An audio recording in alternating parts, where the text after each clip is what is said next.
Our aim in putting on this series is to provide opportunities for everyone interested in public policy to have discussions on complex and important issues, but without engaging in the politics of them.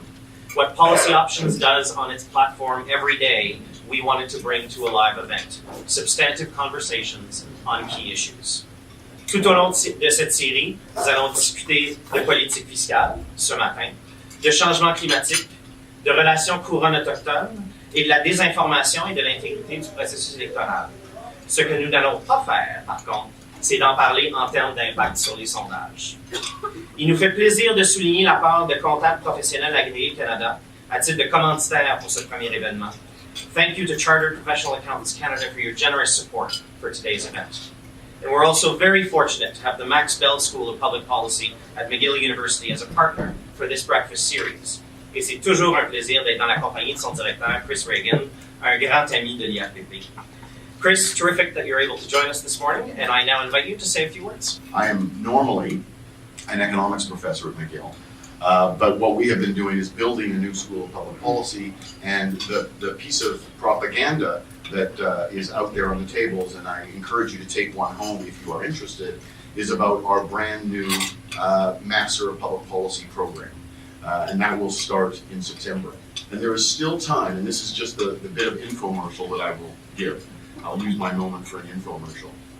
That if you are looking for more education in your life, or if there are people still living in your basement or on your couch that you'd like to get rid of, I encourage you to send them our way, and we will take care of them. We will set them straight and teach them about the process of public policy.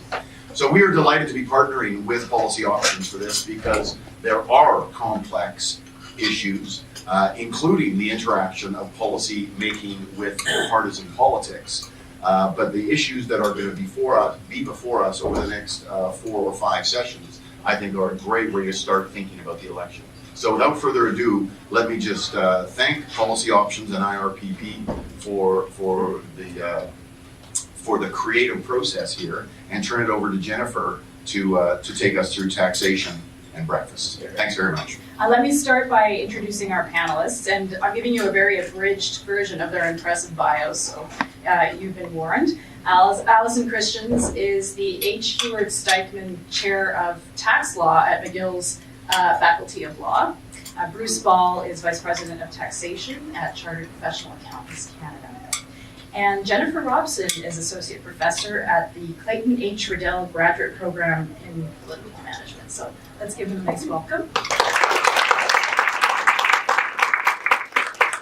So as Graham mentioned about this breakfast series, what we really wanted to do is have an in-depth conversation about some key policy issues than what you usually get from media coverage during campaign season or from the leaders' campaigns.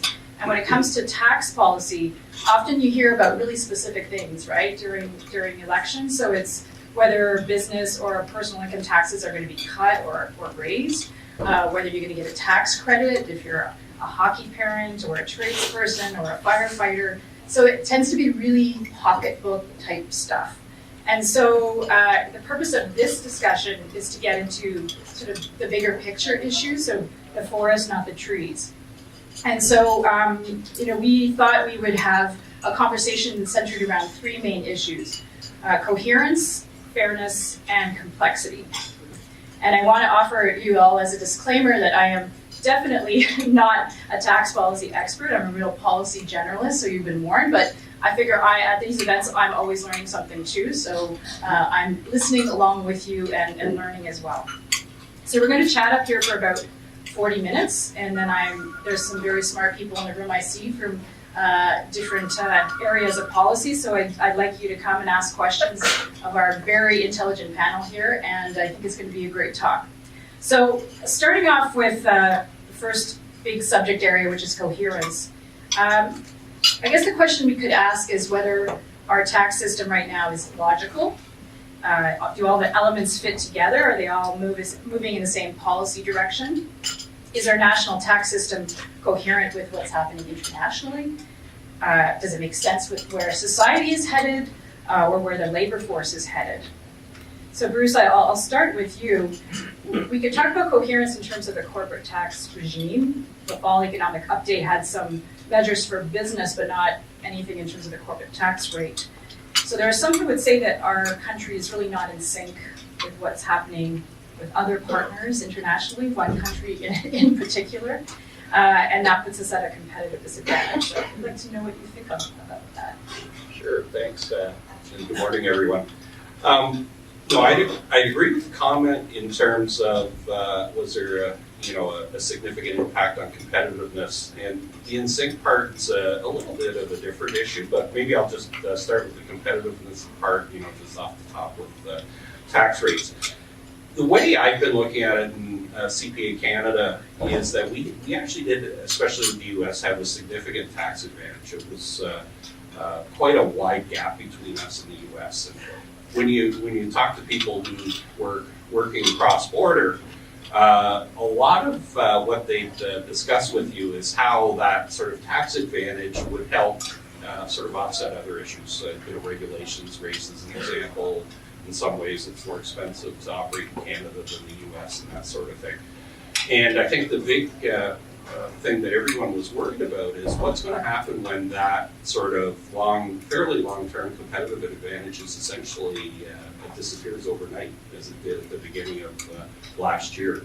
And so that was a huge concern. The in-sync part's a concern as well, because the other thing that is happening is other countries around the world are moving ahead with making fairly large changes to their tax system as well. Canada was actually toward the front of the G7 in terms of rates, and now we moved back a little tiny bit in terms of rates, and the other countries have moved forward a little bit. So the concern we have is we're sort of standing still when everyone else is taking action. And I think from that perspective, I'm not sure for in-sync or not. The flip side is the rate issue's probably been the most debated item as well, because we can't possibly recreate that tax advantage we have. So what do we do?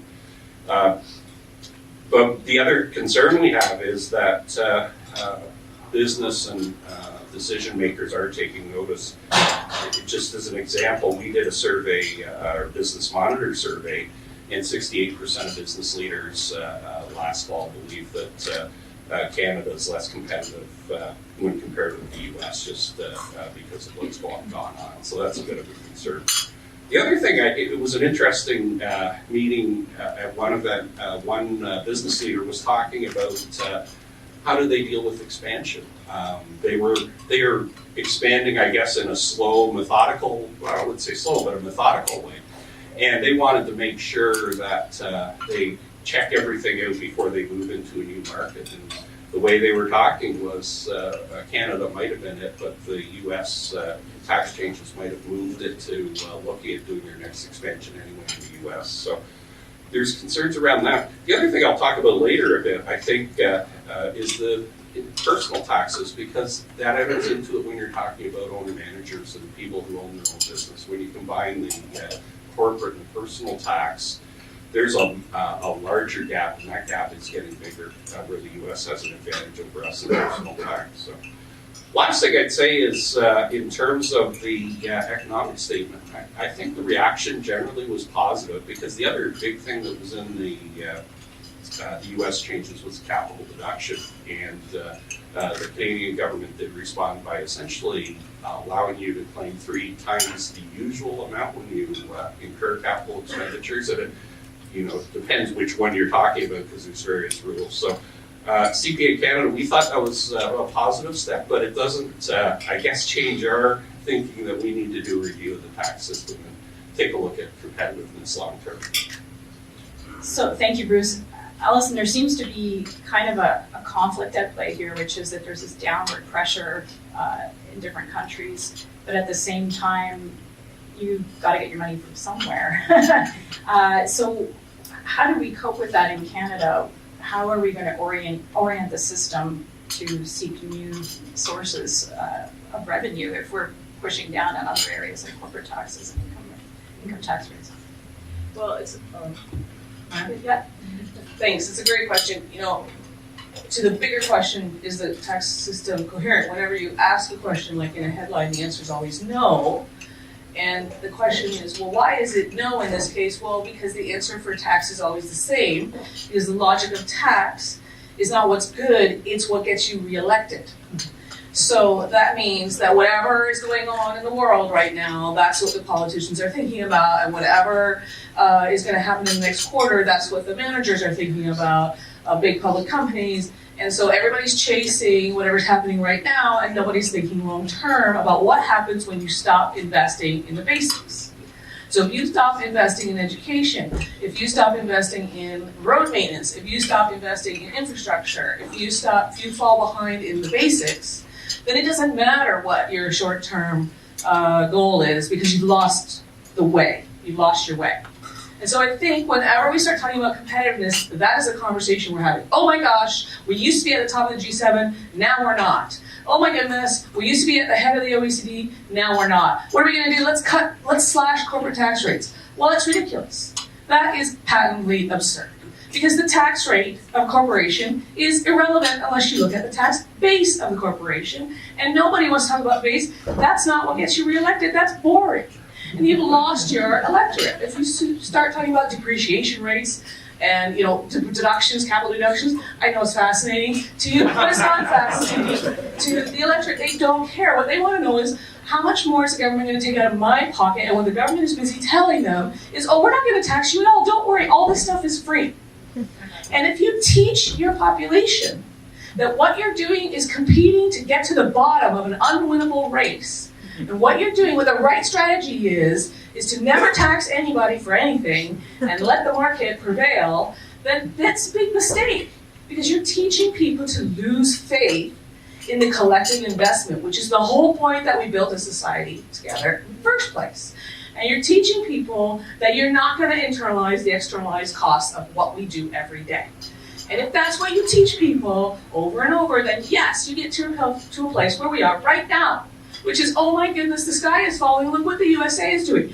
The USA is busy imploding. Do we really want to chase them down that road? Good morning and welcome to Policy Options.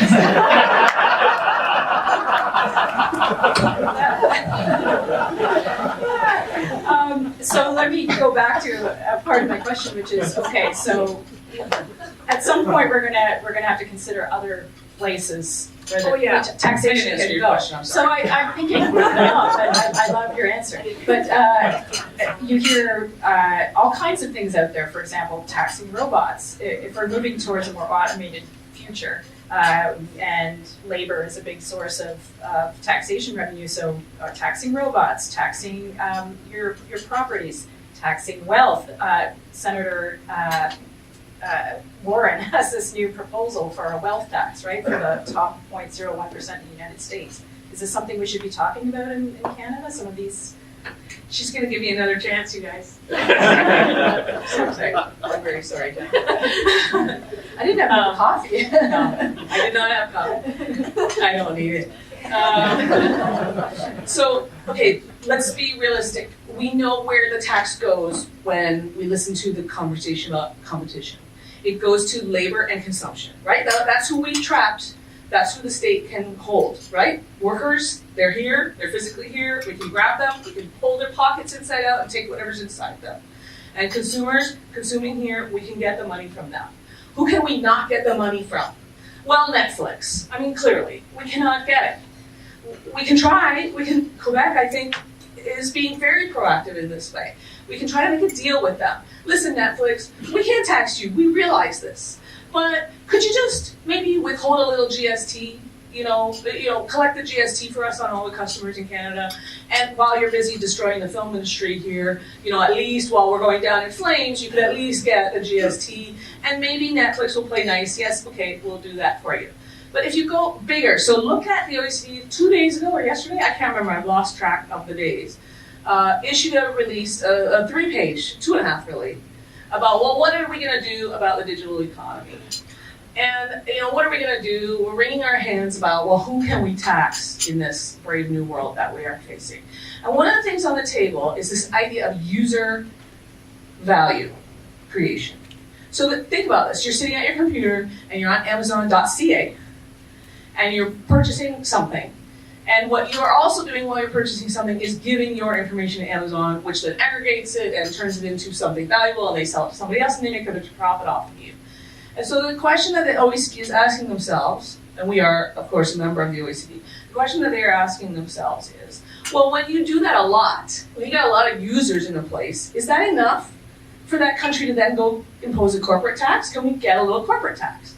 And so far, the answer to this has been, great in theory, how are we going to do that? And if you look at the EU, they have also been discussing this, and you have some countries talking about digital services taxes, right? Oh, we're just going to impose a surtax on, all these companies like Google or whoever who's got all these users, and they're like, harvesting data. No problem, we'll just fit this into our system. Look, harvesting data is sort of like harvesting ore or pulling oil out of the ground. It's just a natural resource that we're just going to go grab. So we can grab those people that are grabbing that resource. It's a little harder when the resource they're grabbing is like your network of friends, the content you've uploaded to Instagram. And if that has value or not, I have no idea. But so this is really hard. If it was easy and we could just do it, we would already do it and we wouldn't tell you too much about it. That used to be the beauty of the corporate tax. Nobody really knows where the corporate tax falls in society, so it's a great tax because nobody knows what the incidence is. And the GST, on the other hand, is a terrible tax because everybody knows they're paying it all the time, and people don't like paying taxes, so they're going to vote you out of office and maybe destroy your political party if you put that in place. So where is it going to go when we run out of room? So we don't have as many people working in big factories, so it's harder to tax labor. Also, the ones that used to be working full-time now are in the gig economy, and they're working for Uber and being paid out of the Netherlands. So we can't tax them anymore. How are we going to tax? Who else are we going to tax? So we are in an impossible situation. And the way forward is going to take some courage, which I doubt we have. So since we don't have courage, what we are going to do is wait and see. We're going to wait and see what the US does and try to do some baby version of that. And wait and see what the OECD comes up and try to do some baby version of that. And we're going to skitter-scatter around it. And we're going to eventually amp up the GST a little bit here and the customs enforcement a little bit there, and maybe we're going to do a little few bells and whistles, but basically end up where we are right now, the next time I ever get invited to anything, which is 1980 never. And this is just I think a repetitive thing, and it's incremental. That's, I think, the real story. The story we're going to tell ourselves is that we can successfully raise the revenue from someplace else. We just have to be innovative about it. We're going to find a way. So think about that and figure out what we're going to do and let us know. So we need that innovative way.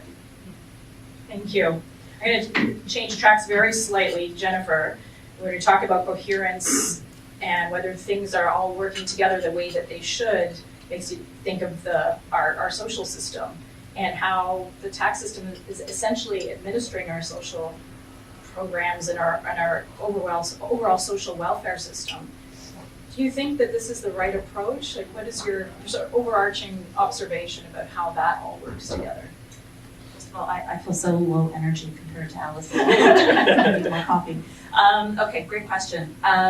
So, the tax system has a lot of different jobs. Key among them, obviously, is bringing in adequate and sustainable revenues for government, doing some redistribution, and hopefully promoting some economic activity, or at least not screwing it up too badly. And reasonable people can differ around kind of the right balance of each of those activities and whether it's at the right levels. But there is kind of an uncontrovertible fact that overall our tax system has become less redistributive in the last 20 to 30 years. What's kind of funny is that at the same time now, for low and modest income people, the tax system actually looms large in their lives, like in a way that it previously didn't. That right now, for a lot of low and modest income people, tax time is the key for them to getting a huge part of their annual incomes, right? Filing that tax return means that they get OAS, GIS, it means that they get child benefits. And those are really key parts of the money that they'll get for the entire year.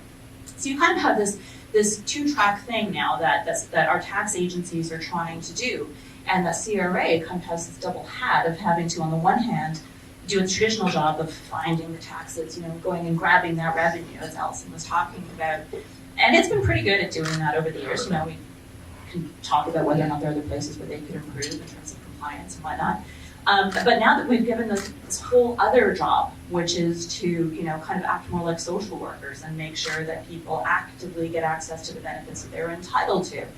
And so I think they're really still struggling with those two roles, right? And they really demand very different kinds of cultural approaches within the agency. I think they're trying to get better at it, there's a long way to go. And then I have to say, in addition to those two kinds of aspects of the system of like trying to bring money in, but also thinking about redistribution in terms of money back out, there is this whole other, you know, side to things in terms of all those tax expenditures that I think both Bruce and Allison alluded to. You know, that muddy the waters with both the money coming in as well as the redistribution going back out. And, you know, these are really popular at tax time. Jennifer, you mentioned the credits for the hockey moms and firefighters and so on and so forth. But they have actually sort of taken on this whole other life of their own as this like invisible system of social welfare. And we never stop to think about it that way because we don't usually think about middle and upper middle income Canadians as being in receipt of social welfare. But that's exactly what it is, really. That makes me think of a piece, I don't know if Michael Wolfson is here today, sometimes he comes to our events, but he wrote a provocative piece for Policy Options last year where he was advocating for a guaranteed income, but to do that, to reduce, flatten our tax system to only 2 tax brackets, and take back the transfer, this is pretty radical, but take back the entire transfer to the provinces for anything related to social assistance, to pay for that. I'm not asking you to respond to that, but do you think that we should have a kind of more serious discussion about a guaranteed basic income in Canada as a way to kind of get rid of some of those expenditures and flatten out the tax system? Okay, let me try and do like the economist two-step on the one hand, on the other hand. So, you know, on the one hand, on paper, yeah, you know, systems of guaranteed annual income, you know, Michael Wolfson has laid out one model. They look really great on paper because they kind of say, let the two sides of the tax system do their separate jobs, let the revenue generating side do its work, and then just simplify everything and have one guaranteed annual income payment going in. The other thing too I would say is that, you know, people throw around this idea of guaranteed annual income and they mean a lot of different things by it. Do we mean like a universal basic income? Do we mean negative income tax? Do we mean like a universal demographic? Like, it means, you say this word and it means a lot of different things to a lot of different people. So it's actually hard to have an informed conversation about it. So that's on the one hand, on paper looks good, depending on what you mean. On the other hand, we're not starting from nowhere, right? We currently have different systems in terms of taxes and transfers. And part of the concern that I have is that people are very sensitive to relative changes, right? For better or for worse, we are at some sort of equilibrium in our system right now. And that once you start looking at those kinds of changes in terms of tax rates, on the one hand, to fund a system like this, and also changes on the transfer side, it's not clear that actually everybody ends up being better off, including a lot of people who are actually incredibly vulnerable in our society. So that's sort of the good in principle, in practice not so clear, but wouldn't it be great if we actually had some data, some hard evidence that we could use to have an informed conversation on it? Wouldn't that be nice? Yeah, agreed. So it comes to something that Bruce mentioned, which is, do we need a full-scale, deep review of the system in the form of a commission or what have you? So Bruce, I know CPA Canada's been advocating for this. So give us the sense of why we would need such a... No, for sure. And it, you know, I think probably the biggest thing is we haven't done it for so long. You know, we got into a lot of really interesting topics and that sort of thing, and you know, review doesn't necessarily have to dig in all those kind of things. It could be just trying to make sure the system works better too. So, you know, there's all sorts of reasons to look at it, though. The biggest thing from our point of view, and I always sort of equate this to writing almost like a computer software program. If you keep sort of writing changes on top of changes, then eventually the thing stops working well, and then you have to basically throw it away and start over again. The system is kind of getting that way from the perspective that every time we want to do something different, we add a change. If the government sees something's not going the way they'd like it to, they put in technical amendments, but they really don't go back and look at the whole thing. And it seemed like the combination of the private corporation initiatives last year, along with the U.S. changes, was what sort of pushed it, I think, into the forefront. It was always issue, well, not always, but the last 4 or 5 years anyway, an issue for us at CPA Canada. But it seemed like we had lots of people with us starting maybe 18 months ago or so. The other thing, and we've talked about it in terms of just innovation and all that, is the economy's changed significantly since 1967, I think, when Carter was done doing his work and his commission. So what we'd like to see is an independent group, an independent panel, royal commission or not, to have someone have a group go through and just look at the system and make sure it's making sense. A lot of other countries have done something. Now, some of them have gone straight to tax reform like the US, but other countries such as the UK, Australia, New Zealand especially, they seem to be sort of the poster child in terms of tax reform because they've done a few of them already themselves. What we'd like to see them do is go through and have a look. And, some of the issues, we talked about competitiveness. Despite the race to the bottom, I think you have to be competitive with the countries that you're working with. It'd be nice if everyone could agree to sort of play nicely with each other, so you're not always sort of taking a run and trying to sort of go lower than the other guy. In terms of the intangible part too, well, this is probably out there as well. It'd be nice if everyone agreed how they're going to tax these things and then split up the revenue as opposed to, again, trying to undercut other countries. So. That part's a little harder for us, but we still worry about competitiveness. And again, I talk about the personal rate. When our closest neighbor is our biggest trading partner, and it's easy to move back and forth. We do worry about tax rates. Our top rate is fairly high compared with the U.S. It kicks in at a low rate, and the threshold might be the bigger issue, frankly. In the U.S., their top rate kicks in at a pretty high level. It's $500,000 US dollars.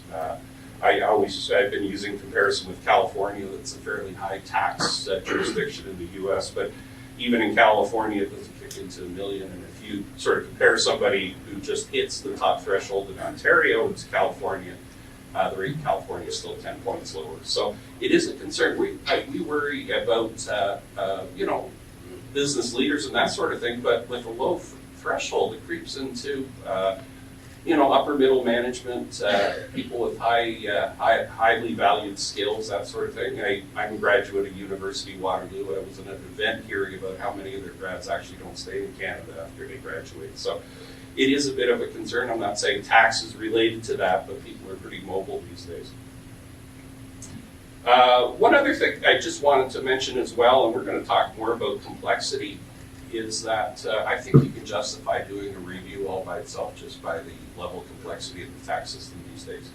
Even if we don't change the fundamentals of where tax comes from, the one thing I hear all the time in the past year from our members is they're just having trouble keeping up, and especially general practitioners who work with small businesses. There's just so much change and so much complication these days. So.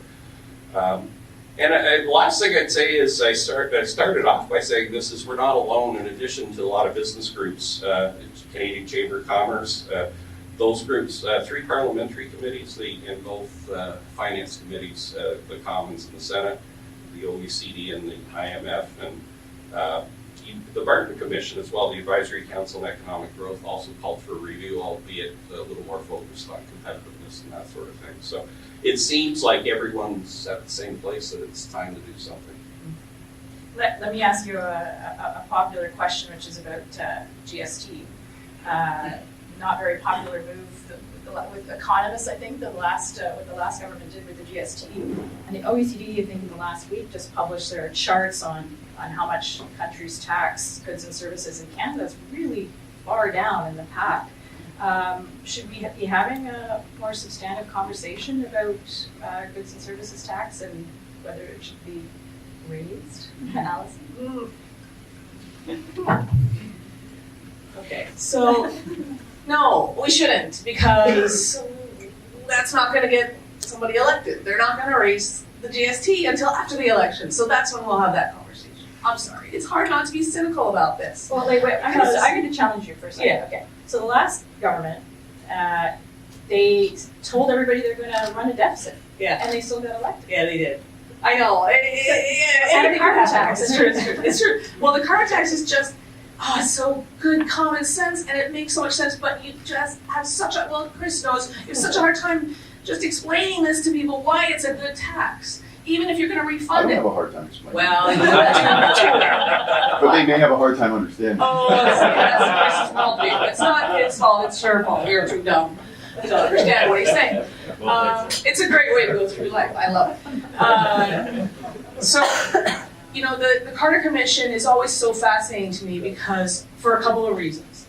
One, it was really comprehensive until they got to the international, and then they were like, oh wow, this is super complicated, never mind. If you read the international parts of the Carter Commission, you'll be like, oh yeah, they didn't quite finish that part. Why? Because that's really the hardest part of it. That's where the rubber hits the road. Sorry to use a cliche.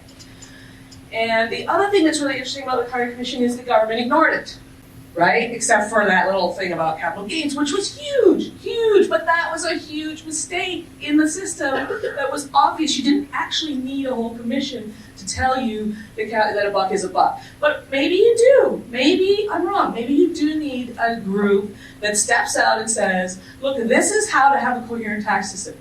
The only problem with this, I think, is we actually don't know. And so I'm going to actually challenge the idea that as we pile on, as we change things incrementally, it's like software and has to be, you know, cleared off and start over. I'm going to challenge that for the reason that we don't do that with democracy. That is, we think we learn how to fix our problems by trying this out and incrementally changing them as we see where the big problems are. And when the big problems overtake everything, we don't say, well, democracy is the problem, let's try communism. No. It's obvious that we have an income tax system, and we have a goods and services tax, consumption tax system, and we could have a carbon tax system. Hopefully, we will have a carbon tax system.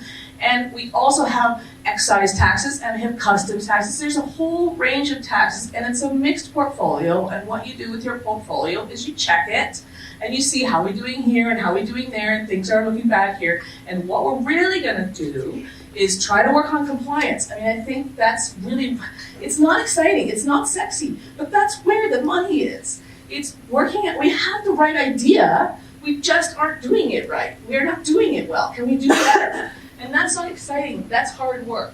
And then on the fundamentals, so with the idea of the GST, are we gonna raise the rate or lower the rate? You know, we're gonna raise or lower, we're gonna do these things, and people are gonna try to drive around whatever speed bump we put in front of them, and we're right back to compliance again. So that's why I think it's what we're really working on, what we need to work on, is not teaching people that tax is bad.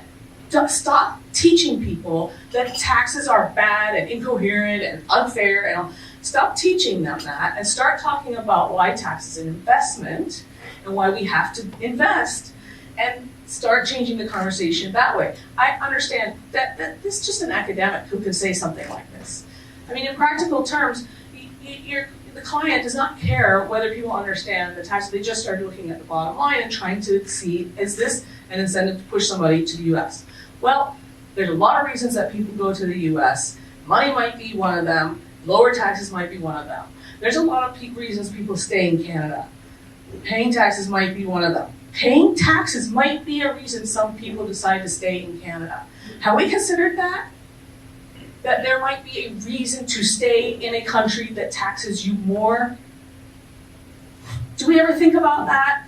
Do our politicians come out and say there are reasons for that? Don't undercount, don't underestimate that could be a powerful message. You mentioned Warren. I'm going to talk about AOC, Alexandra Cortez. That one. Yeah, Ocasio-Cortez. Yes, thank you.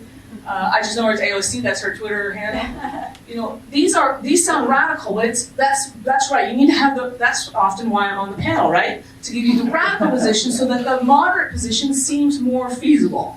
Because when all the positions are far too radical on the other side, that all tax is bad, all tax is theft, then the moderate position seems like it's way too lefty, liberal, pie in the sky. When you have somebody like me saying, actually, people don't hate paying taxes. What they hate is corrupt politicians, roads that don't get fixed, education systems that are broken, the failure of the system to take care of people. They hate that. And guess what? Americans hate that too. They've just been taught for a century that the government is the problem. Not a century, since 1986. They were told that. Government is not the solution, government is the problem. If we say that too, if we teach people that government is here to take money out of your pocket and throw it down the drain, then that's what we should expect, that we are going to be chasing after people with tax dollars instead of something more substantial. That's, I think, at the end of the day, raise, lower, I don't care. I mean, yes, I care. Obviously, I care. But what is the message that which we're giving, which is the long-term view? Thank you. So we talked a bit about coherence, and obviously this is a very abridged version of our conversation that we could have. So we're talking about fairness, which is obviously. Actually, can yes, I just go ahead. address the GST thing Yes, quickly? go ahead. I hear it. I listen to it with interest and everything, but I don't understand, I guess, why we can't also at the same time work to make sure that the tax system works more efficiently at the same time. I think that's also something we can do. In terms of the GST thing, I did want to say, I think it is worthwhile to look at the GST rate and how it's calculated versus the other ways we raise taxes, just to make sure we're doing it efficiently. Doesn't mean that, getting into the other issues that discussion can't happen, but I don't see why we can't take a look at the GST. I mean, And because it cool does say should prevail. We will do that. should work efficiently, and So our what do you view think is should that- happen with the GSTs? and I guess I think we could take a look at whether we should be raising more money through the GST system versus income tax, just as an exercise in terms of how it impacts the economy. So I think you can. I think the good thing about a review is it brings out all these views and you can put them on the table. Thank you. So Jennifer, I'm going to go into our next volet, which is fairness, which So I don't have to talk about GST. I'm giving you a pass on that one. So it's obviously a loaded term because everybody has their idea of whether the tax system is fair to them or not, right? They pay too much, they don't get enough in return, and so on. I'm definitely not getting my money in return for my snow clearance on my street, but that's a whole other story. Is there, do you think, a difference with how the tax system treats low-income Canadians versus Canadians from the highest brackets? And there's I think a whole issue of accountability, how the tax system treats accountability for people at different ends of the scale. Can you talk a little bit about that? Okay, so does the tax system treat people differently who are low income versus high income? Yes. Part of that is by design. We have a progressive rate structure that is supposed to treat people differently based on their ability to pay. But I think that there are other dimensions to this, and I think that's what your question is probably getting at. So one is, I would say, on how the tax agency actually interacts with Canadians, with humans, right? And there is some suggestion that if you happen to be a high-income person who is not in full compliance, CRA is happy to work with you and to come to some kind of accommodation, and they will be reasonably solicitous and whatnot, right? If you're a low-income person who's undergoing a benefit review, let me tell you, your life has now become hell, right? You have 30 days to respond, and if you don't in time, an important chunk of your income gets cut off, right? So there is that administrative fairness issue that I think deserves a lot more attention. Some of the other thing too is I think we need to spend some more time looking at fairness in terms of questions around gender, for example, and there's hopefully there's going to be some greater attention to that. The government has sent some signals that they believe in gender-based budgeting and gender-based analysis. There are huge parts of our tax system that, while notionally they're supposed to treat men and women equally, they actually do have gendered effects quite clearly. Could you give us an example? Yeah, sure. For example, child care expenses deduction, the very fact that it is required to go to the parent with the lower income, regardless of who's actually contributing to the child care expenses, means that on the one hand it reduces the overall value of the deduction to the family as a whole, and on the other hand it sends a signaling effect that means it's, for most couples, the lower income earner is mom, and it sends a signal of like, this is mom's problem, this is mom's money, this is, as opposed to recognizing, look, childcare is actually, it's a family expense, right? So one small example there. I could go on. A couple of other gendered ones have fortunately been taken out of the tax system. But the other thing too that the tax system does, and this comes back to my beef with some of the tax expenditures, is when you look, for example, at incentives for accumulating financial assets, that right now our tax system, and Christy had written about this, right now our tax system is designed in such a way that it actually provides a much greater tax incentive to people who already have a higher propensity to save. So the higher the income, the more money you have to save, the better the tax bang that you get for using an awful lot of these, myriad registered accounts. We do almost nothing to make sure that we're actually getting any new saving out of that. It's probably just an awful lot of, asset shifting. And we do nothing at all, really, in terms of promoting financial asset accumulation by people who are smaller savers. So there's another, issue of fairness right there. Just briefly, can you tell us about this idea that I think it's gaining traction in France? There's I think a congressman in the United States talking about this idea of lifelong accounts as a concept for addressing intergenerational inequality. Maybe you can explain to everybody what that would look like in Canada, what a lifelong account is. I'm getting all the fun questions. Okay. Guaranteed annual income, lifelong accounts. Okay. Again, this is actually a little bit like guaranteed annual income in that it means a lot of different things to a lot of different people. So, if you look at Singapore, they actually deliver their entire social welfare system using these lifetime accounts. I'm gonna pretend that we mean essentially like a tax benefited account that you can accumulate financial assets in. That you can use it for any purpose at all, that we're not restricting the purpose. Because right now, we have an account that's for your retirement, we have an account that's for your kids' education, for example. So I'm going to say we mean one that's like multi-purpose, and that you can keep it with you over the a long period in your life course. In a sense, actually, Canada has something like this already. We call it the tax-free savings account. Right? You can get it at age 18, and just your room to contribute to it just keeps growing with age. There's also pretty good evidence though that because people are moving money in and out of their RSP, the retirement savings plan, they're actually treating it as though it were a lifetime account, even though it wasn't ever meant to be that way, and there are all kinds of tax reasons why it's actually bad for them to be doing this in a lot of cases. So, why aren't these two different kinds of accounts that we already have doing much to address inequalities the way that some people hope a lifetime savings account might? It comes back to that issue around how are we actually distributing those tax expenditures to accumulate assets within those accounts. And right now we're spending somewhere in the neighborhood of about $45–50 billion a year, federal level alone, notionally anyway, in incentives, as I said, being given to people who already have the highest propensity to save. Some of those other countries that you talked about, the United States, the UK, for example, have started to experiment with things like small savers credits. So, if we actually want to make a difference, we've got to start looking at whether or not a lifetime account like the TFSA platform needs a lifetime limit, which we still don't have, and also some actual incentive for people for whom actually this would be real new saving as opposed to just shifting assets.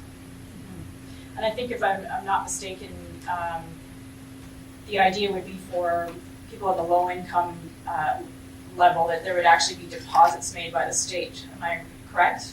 So you, by age 18, you would have a certain amount of money that's stored up in there, and similar to the RESP grant.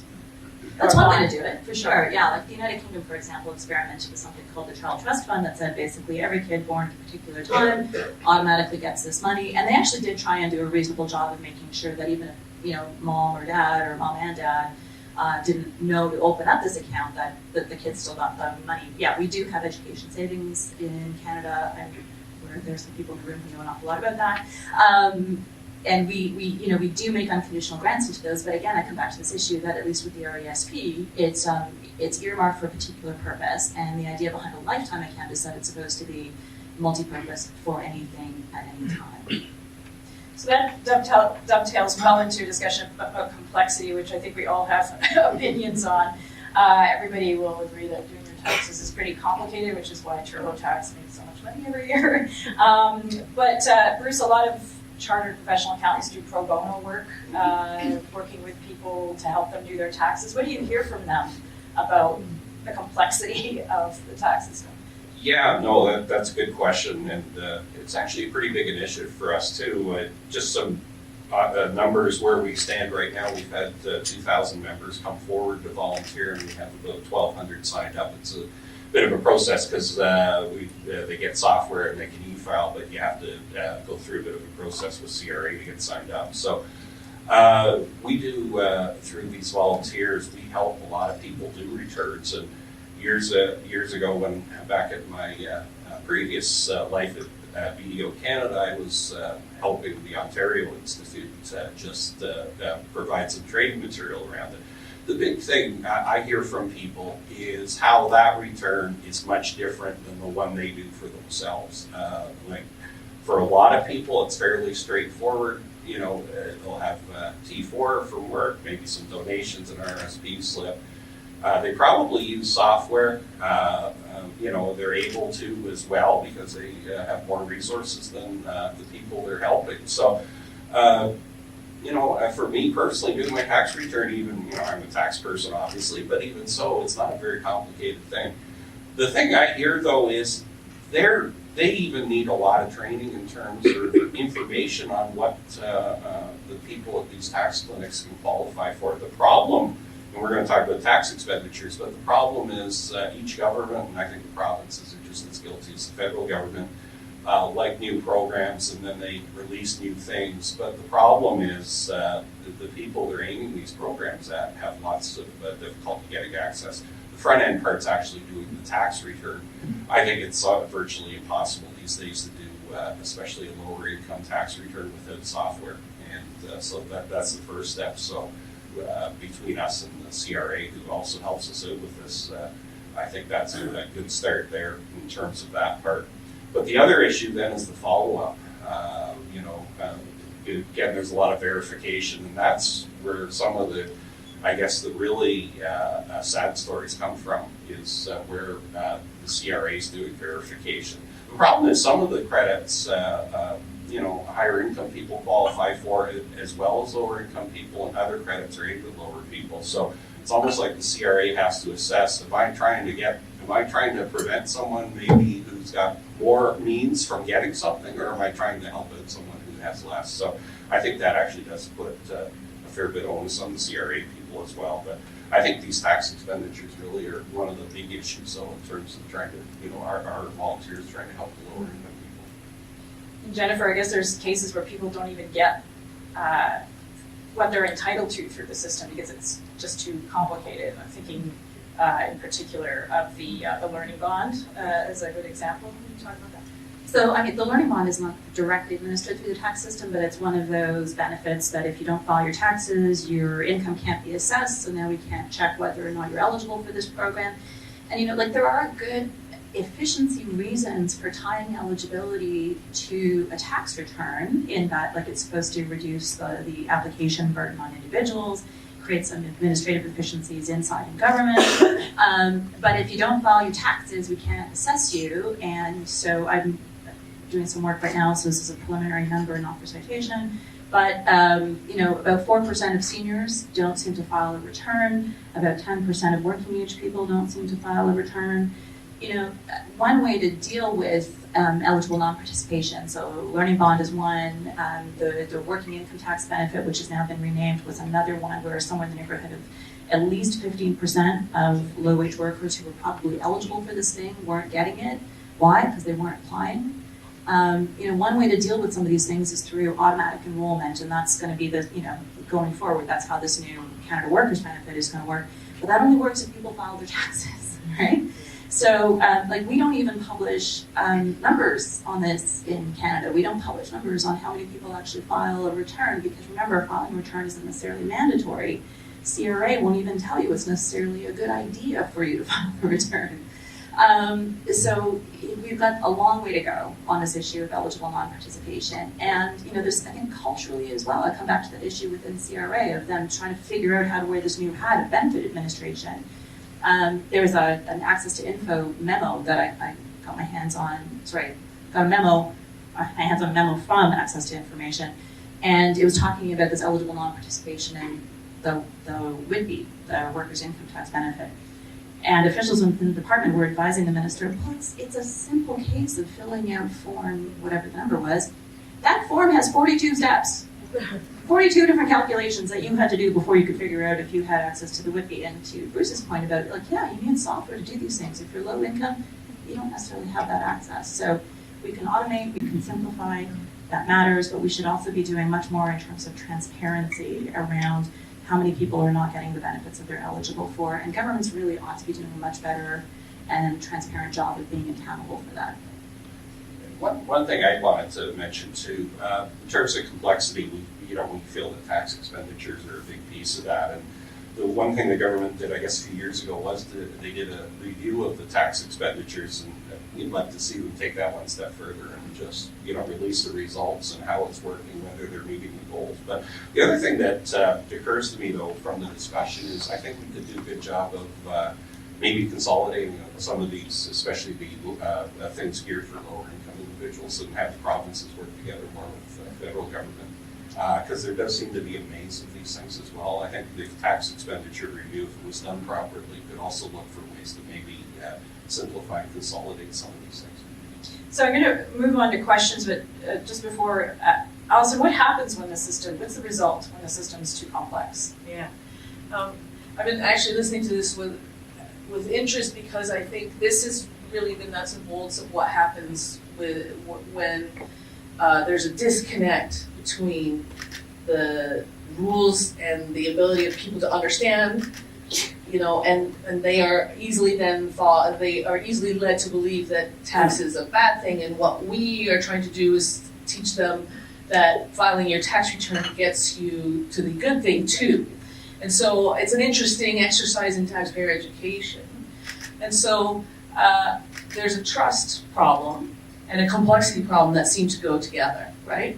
If I don't understand my benefits, and I think my money all just goes to bad things, then I start to lose faith that this system is about me at all. But interesting, isn't it, that the administration of benefits if it's means tested, we have to have an income system. That's it. I mean, we just don't have a choice. So that's why I'm not sure we're ever going to be able to reinvent any wheel. We're not going to come up with anything innovative, because at the base, every small problem starts at that big problem, which is that what we're trying to do with the tax system is tax on the basis of ability to pay, and it's really hard to figure that out. For some people, it's really easy. They're easy to tax. We can find out how much money they made. They have a few slips, they have a few pieces of information, and we have all the people that give them money so we can verify. They're easy to tax. On the other side are the people that are impossible to tax. They're somewhere else. They're not even resident here, or they pretend not to be resident here. They've got all kinds of complex business structures. There's trust. There's all kinds of arrangements, and they're really impossible to tax. And somewhere in the middle are the kind of hard to tax. It's not easy to get the tax out of somebody who's got a sophisticated portfolio, whatever. And what we see, the outcome is, when the easy to tax screw up, we get them. We beat them down. They're easy to tax, so that means they're easy to punish. And when the hard to tax get caught, well, we have to dig into it. It's complicated, it's hard, and we have to make a deal to get more information about them. It takes a long time. Of course we're negotiating with them. It's like they used to say, when you owe a little, the bank owns you. When you owe a lot, you own the bank. Same principle with taxpayers. When they're big and important, you're going to have to spend some time to figure out what's going on, and they have resources. They can fight back. And the impossible to tax, well, we just give up. Well, it's too hard. We can't do it. And so what's the message to the taxpayer? They're the little guy, they're getting beaten down because they're easy to tax. And they see the hard to tax getting away with it, and they might see the impossible to tax just like living it up on a yacht, It just starts to feel like there's no fairness to be had anywhere, and the fairness is tied, I think, to the complexity. So what happens? What happens when you let this happen to your tax system? When you let taxpayers, their trust erode, they start failing to cooperate. And one of the things that is, you'll be told this all the time, Canadians are very compliant. It says on the CRA website, 96% voluntary, whatever. We're very happy to go along. People basically go along with the tax system. Well, you shouldn't expect that anymore, right? If I see the hard to tax getting away with it, well, then maybe I'm not going to be so forthcoming on my gig economy earnings, even though not reporting my gig economy earnings means I'm not eligible for unemployment insurance. Yeah, it's like mistakes. You're going to make mistakes, and that's going to make it's going to increase. It's a vicious cycle. It's going to increase the problem even more, and so we go down this road, and so that's why I think that we can talk about what's fair, and the politicians will tell us what they think is fair, but it really is, unfortunately, it does come down to this not very interesting, not very sexy, but totally vital thing. Just administration. Tax policy is tax administration. We've always known that. It's not what we say, it's not what we project, it's this administration, and that gets fed into the social conversation, and mostly, I would say the conversation is negative, I think, about the tax.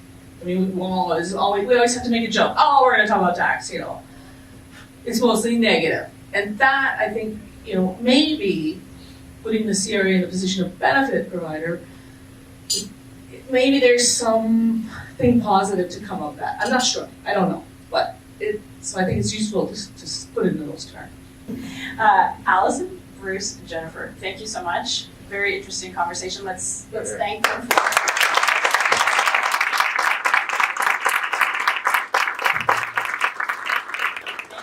such an attentive audience. I want to thank the Max Bell School of Public Policy at McGill for partnering with us on this, not just this event, but the whole series. And thank you to CPA Canada for its sponsorship of this event. I want to give a shout out to my colleagues Shirley Cardenas and Suzanne Lambert, who are here. Thank you very much. Thank you to all of you. And finally, I just want to plug our next event on February 25th, same time and place. We'll be talking about climate policy. We have another great panel with Nancy Oldweiler from SFU, David McLaughlin, and Celine Bach.